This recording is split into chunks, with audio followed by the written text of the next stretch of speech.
bata, pag nagpakasal si mama at si papa, Automatic ba yan? Automatic. legitimate na sila.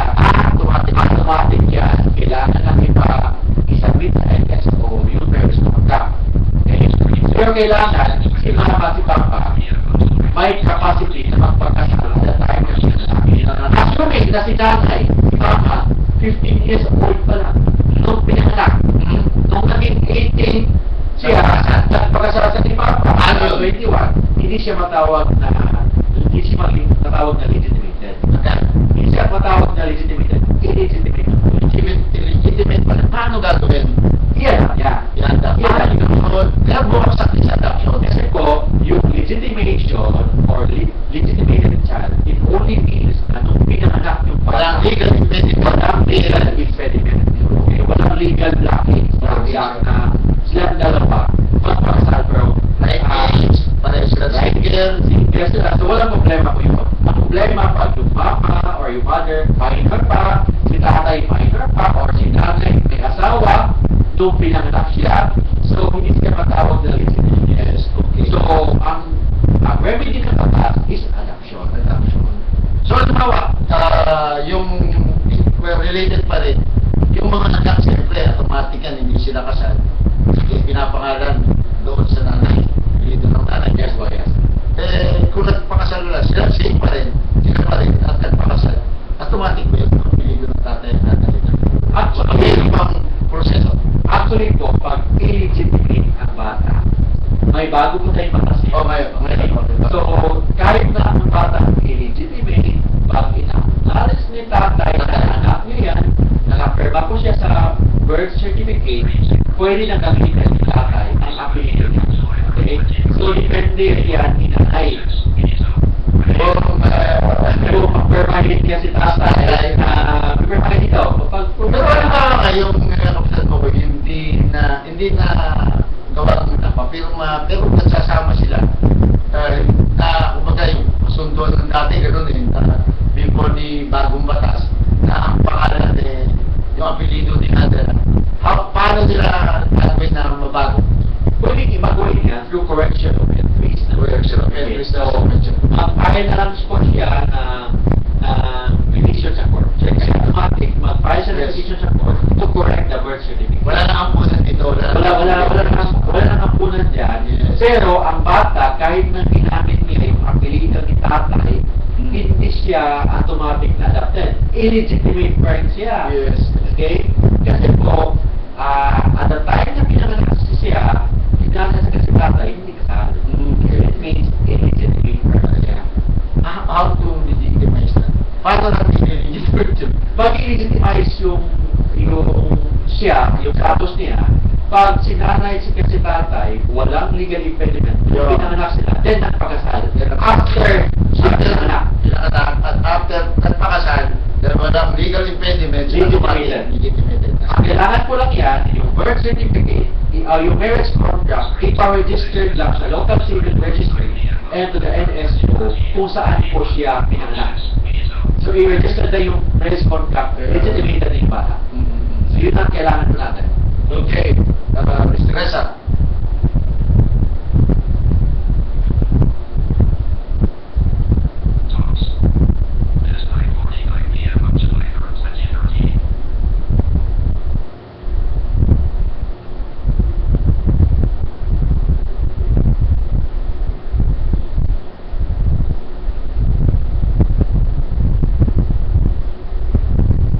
Yes.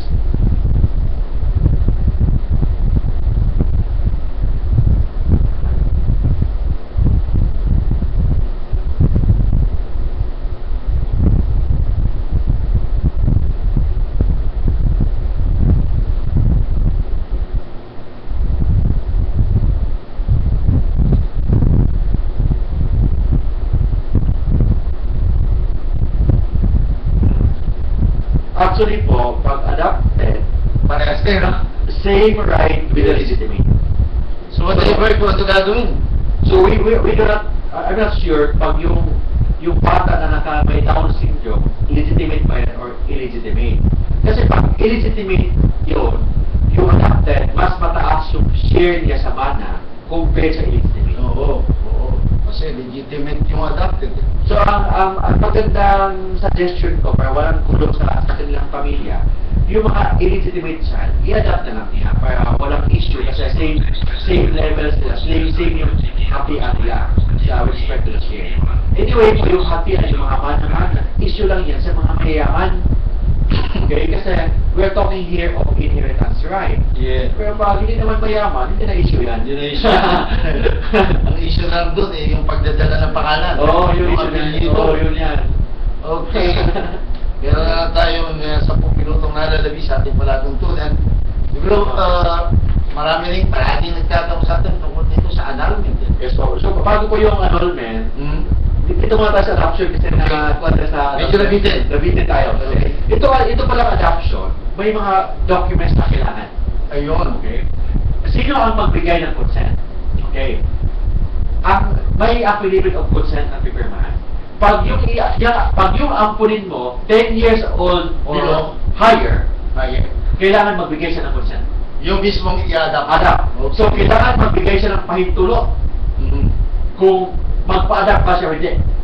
May karapatan siyang mayaw. Pwede siyang ayaw siya magpa-adapt. Pwede siyang mag-decide. Pwede siyang Past mag-decide. 10 years old o Above. above. Okay? Pangalawa, yung biological parents ng ampunin kailangan magbigay ng consent. If known. Okay? Kung wala yung biological parents, yung DSWD, yung isang tawag yun, yung authorized officer, kailangan magbigay ng consent sa adoption.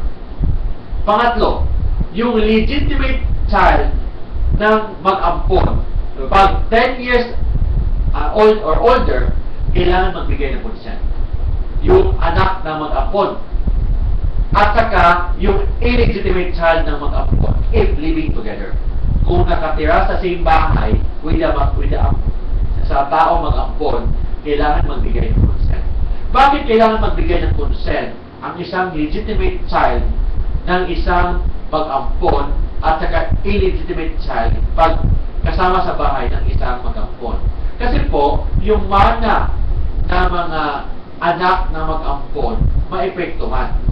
Assuming, 3 lang yung anak na mag-ampon. Bigla magiging 4. Mag-ampon pa siyang isa or 2, so magiging 4, magiging 5 yung anak niya. Mm. Of course, yung hati Mababawasan. ng mana, instead of divided by 3, divided by 5.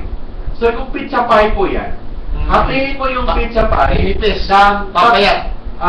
instead ng 3 slice lang, gawin 5 slice, so liliit yung slice Liliit. mo. That's why yung issue nga ng adoption, yung mana-mana, importante lang yan sa Sa mga may mayayaman. sa may paghahatian. Sa may paghahatian, lalo na pag mga properties, kasi doon ang away yun eh.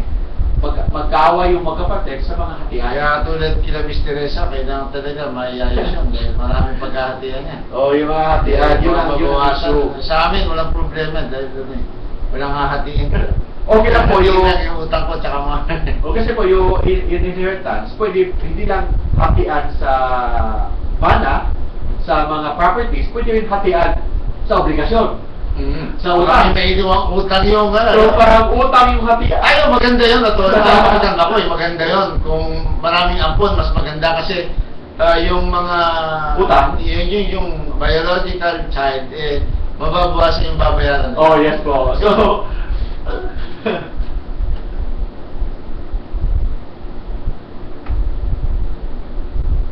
yes po.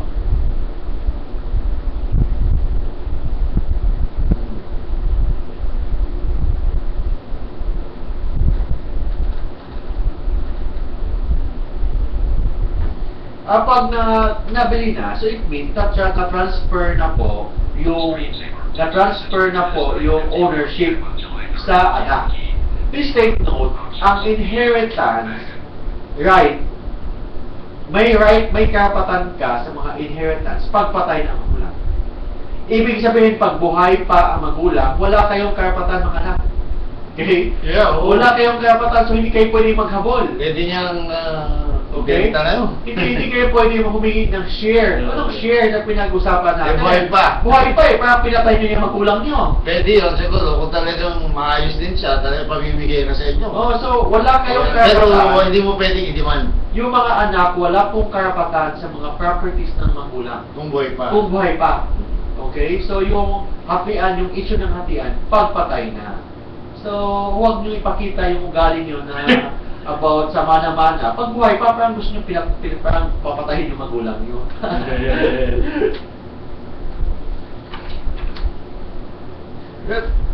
Tinatalakay na nga natin eh. Basta Oo. naman huwag nyong pag-isipan muna yung Bala. yaman, no? Ng mga magulang. Lalo na pag buhay pa, yung magulang nyo. Magugulan lang kayo.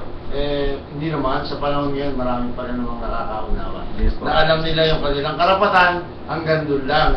Pagka yung ganyan naman na mga anak, sobra na yon dahil, di ba, kaugalian natin Pilipino, di ba, matinig pa din yung ating closeness, di ba? At Yes, po. Kapitan Makoy, kaya bihira lang yan, hindi marami yan.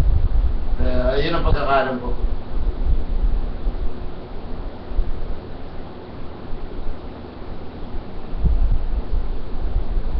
Paano may isang topic, may isang episode po tayo na yun ang pag-usapan natin yung mana. Pag-usapan natin, kaya yung pag-usapan yan, ito, Kapitan Makoy, wala naman akong mapanahin din. Kasi yung mana po, Ha? Ikaw naman, may mahabol tayo ng ano yan. yung mana po, hindi lang mana sa properties, mana din sa obligasyon. Obligasyon. Tama na ko. Mana din yan. Nalala ko sa tatay ko, both sides, diabetic. Oo. Tama na pa rin ako, diba? Alam nyo, ha?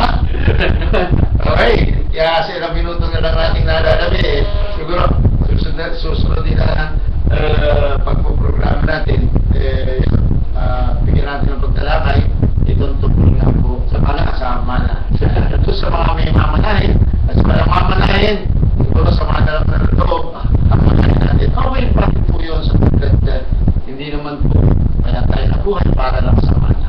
No? Mas maganda tayo magpamana, magsumikap tayo.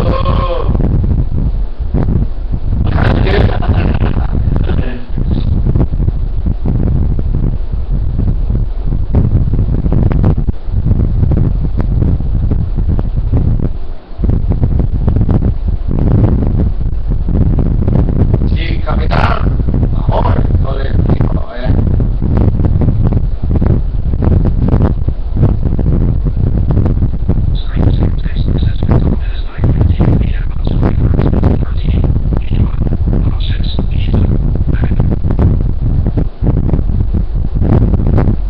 Okay, yung mga si Mr. Esarang Pales, pasamantala pong nagbahala. Yung dahil, Kapitan Makoy, yung abogado ng si Kapitan Makoy, ang kaibigan ninyo sa hostisya. Pwede po, pag may mga tanungan po kayo tungkol sa batas, please visit my like and visit my Facebook page. www.facebook.com/Mark Tolentino Law. So, kayo po also my own website, www.marktolentino.law.com. So, kayo mo sa mag-email sa akin, mag-private message, private request to answer all your legal inquiries. Everything. Report ka mo nyo at facebook.com/Mark Tolentino. okay, para sa ating meeting, abogado ng bayan, Kapitan Makoy Tolentino, siyempre, maraming salamat.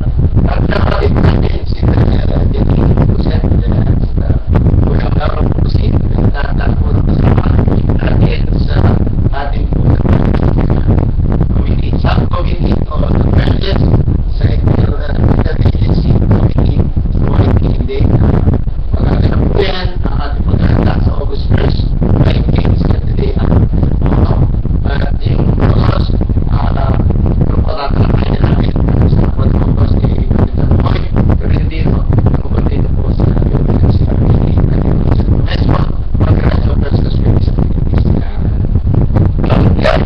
At masamantala sa pagpapaalam, dapat po sa ating nakakita sa ating